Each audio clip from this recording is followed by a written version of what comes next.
अस्सलाम वालेकुम स्टूडेंट्स, उम्मीद है कि आप सब खैरियत से होंगे।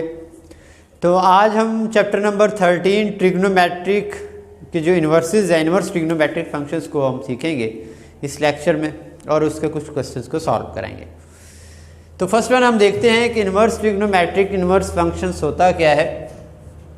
सिंपल फंक्शंस से आप जानते हैं, सिंपल जो हमारे पास ट्रिग्नोमेट्रिक फंक्शंस कौन कौन से होते हैं, जो हमने चैप्टर नंबर 9 में, चैप्टर नंबर 10 में और चैप्टर नंबर 11 और 12 में हमने सीखे। Cos sine X, cos X and tangent X and their reciprocals. तो ये हम सिंपल जो हैं हमने ट्रिग्नोमेट्रिक्स जो फंक्शन हैं वो हमने सीखे थे, ये वाले। अब इसके इन्वर्स हम फाइंड करेंगे, sine inverse, cos inverse, tangent inverse and their reciprocals के जो इसके इन्वर्स है वो वाले। तो सबसे पहले सीखते ये हैं कि इन्वर्स फंक्शन कब पॉसिबल होगा।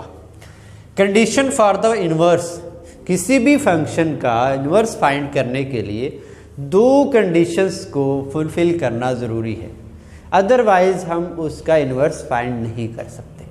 फर्स्ट वन इज़ फंक्शन को क्या होना चाहिए, फंक्शन क्या होना चाहिए, इज़ वन वन फंक्शन होना चाहिए। क्या होना चाहिए? One one function. And second one is F is a onto function. ठीक है। फॉर एग्जाम्पल, मैं यहां से एग्जाम्पल से समझाता हूं कि अगर आपके पास एक सेट x है और एक सेट y है,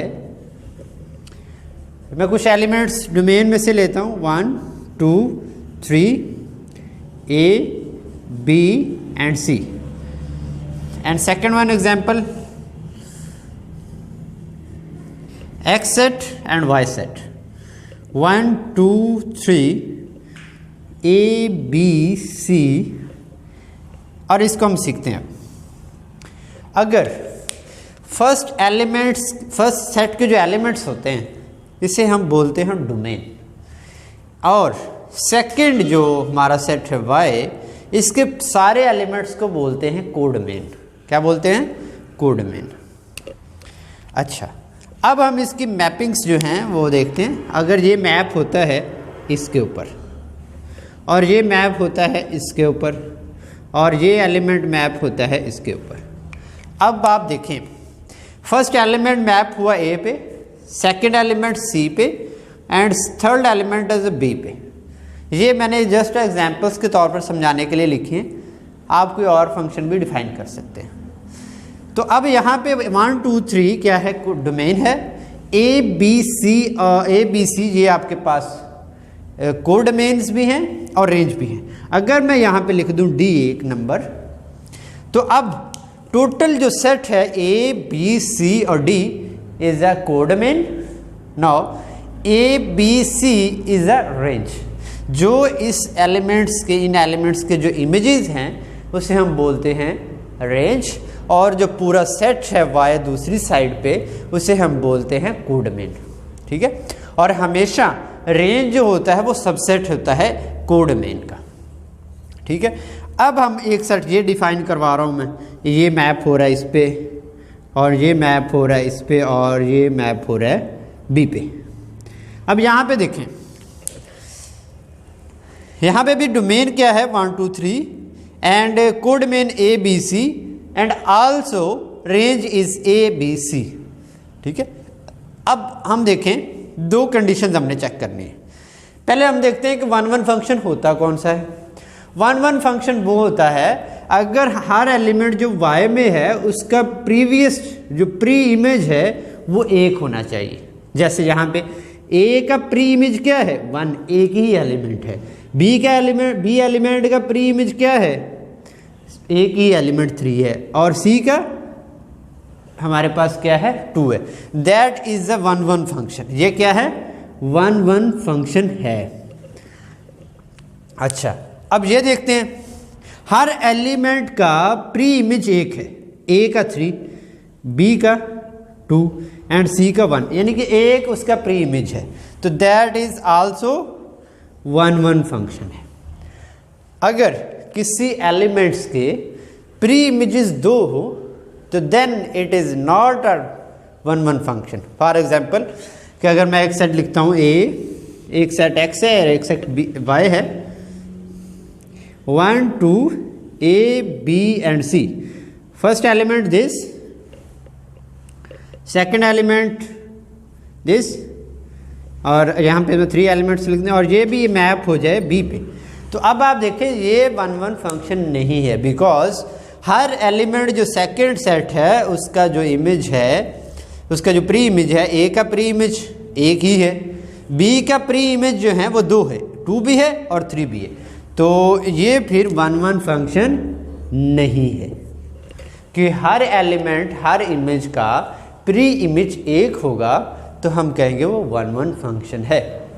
अब हम आते हैं ऑन टू फंक्शन के ऊपर। ऑन टू फंक्शन ऐसा फंक्शन होता है, एक सिंपल अल्फाज में देखें तो ये कह सकते हैं आप, अगर सेकंड जो सेट है y, उसमें से कोई भी एलिमेंट ना रहे तो उस फंक्शन को हम बोलते हैं ऑन टू फंक्शन। जैसे ए बी सी है, उसके इमेजेस हैं, ये इमेजेस हैं, डी यहाँ से रह गया तो मीन्स ये ऑन टू फंक्शन नहीं है। क्या?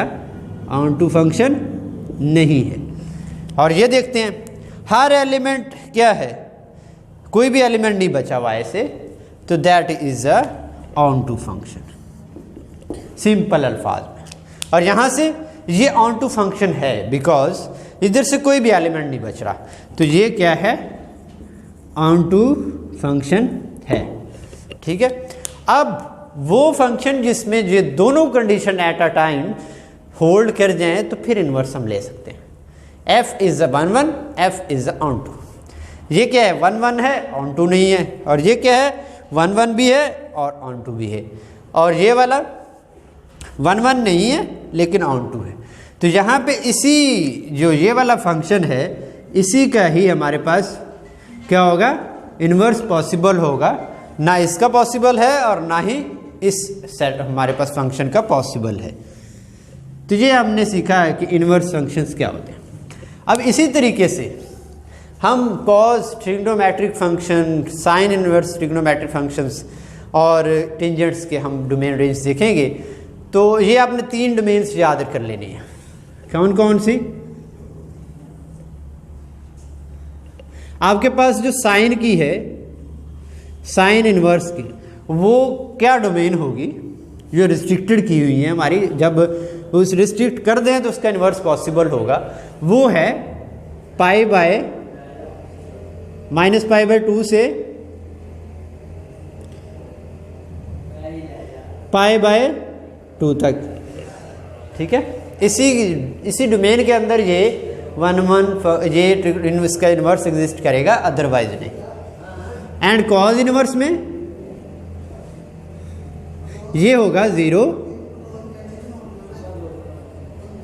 से पाई के दरमियान, यानी 0 और पाई के दरमियान, और इस वैल्यूज के ऊपर भी ये क्या होगा? इन्वर्स इसका एग्जिस्ट करेगा और इसके अलावा कहीं पे भी नहीं करेगा। और रही बात आपकी टेंजेंट की, उसके लिए आपके पास टेंजेंट इन्वर्स x, उसके लिए होगा π/2 और -π/2 से π/2 तक। और इसमें ये फ़र्क है, ये y एट इक्वल भी है और ये y इक्वल नहीं है। ये क्लोज इंटरवल में है, ये ओपन इंटरवल में है। और इसकी जो एग्जिस्टेंस है इन्वर्स की, वो इस इंटरवल में है, इस फंक्शन की इसमें और इस फंक्शन की इसमें है। अब हम इसके क्वेश्चंस करते हैं 13.1 के, जिसमें हमारे पास ये पूछा गया है एवेलुएट विदाउट कैलकुलेटर। इस क्वेश्चंस को हमने विदाउट कैलकुलेटर सॉल्व करना है। First one is cos inverse square root 3/2 है। अब आपने इसको बगैर कैलकुलेटर के सॉल्व करना है। तो इसको सॉल्व करने के लिए अगर आपको ये टेबल याद है, ठीक है, ये क्या है? Sine 30 is 1/2, sine 45 is 1/√2, sine 60 is √3 3/2 and same as it, ये आपने याद रखना है। Sine 90 is 1। और ये अगर आप रेडियन में देखना चाहें तो ये क्या है, π/6 है, और ये π/4 है, और ये π/3 है, और ये क्या है, π/2 है। तो अब ये टेबल की हेल्प से हम, टेबल भी लिखा हुआ है लेकिन हम वहाँ पे टेबल बनाएंगे नहीं, तो टेबल नहीं बनाएंगे लेकिन उस टेबल से हम वैल्यूज़ को याद रख सकते हैं। तो फर्स्ट वन क्या करेंगे, आप कॉज इनवर्स इसकी वैल्यूज निकालनी है। फर्स्ट वन आप क्या करेंगे, suppose that y is equal to this, इस फंक्शन को आप क्या कर लेंगे, y के बराबर लेट कर लेंगे। तो ये हमें नज़र आ रहा है इन्वर्स फंक्शन है, तो इसको इधर लेके आएंगे तो क्या हो जाएगा, कॉज y √3/2। और आपने ये चीज़ लाजमी लिखनी है, बिकॉज इन्वर्स उसी वक्त एग्जिस्ट करेगा जब हमारे फंक्शन की वैल्यूज़ जो डोमेन है वो इस इंटरवल के दरमियान हो। जैसे हमने पीछे मैंने बताया कि कॉज इन्वर्स के लिए हमेशा ये है, इसी के अंदर ही इसका जो इन्वर्स है वो एग्जिस्ट करेगा, अदरवाइज नहीं है। तो आप क्या करेंगे, देखें ये वैल्यूज़ आ गई और ये इस लाइन के सामने लिखना है, वेयर y जो है 0 और पाई के दरमियान है, और यहाँ इस क्लोज इंटरवल है, पाई पे भी और 0 पे भी ये डिफाइन है। तो अब आप देखें y की कौन सी वैल्यूज रखें कि आपके पास √3/2 आता है। देखते हैं √3/2 किस वैल्यूज पे है, जो कॉज है ये है ना, तो और इस ये किस पे है, π/6 पे। तो ये आपके पास y की वैल्यू क्या आ गई, π/6। तो सो आप लिख सकते हैं y is equal to the π/6, hence cos inverse √3/2 is equal to the π/6। That is your solution है आपका।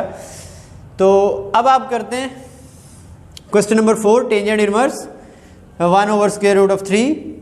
तो लेट्स सपोज दैट कि y is equal to this one.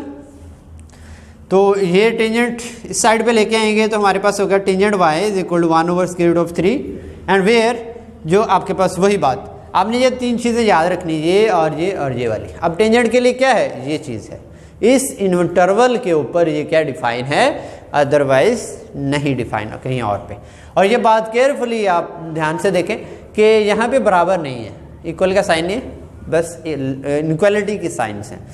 तो यहाँ पे देखें y की कौन सी वैल्यूज पे 1/√3 देता है, तो इस टेबल की हेल्प से आप देख लें, बनाएंगे नहीं, आप ज़हनी तौर पर इसके लिए तैयार रहेंगे कि 1/√3 जो है वो π/6 के ऊपर है। तो so y is equal to π/6 and hence हमने ये क्या कर लिया, tangent inverse 1/√3 is equal to क्या है, π/6 है।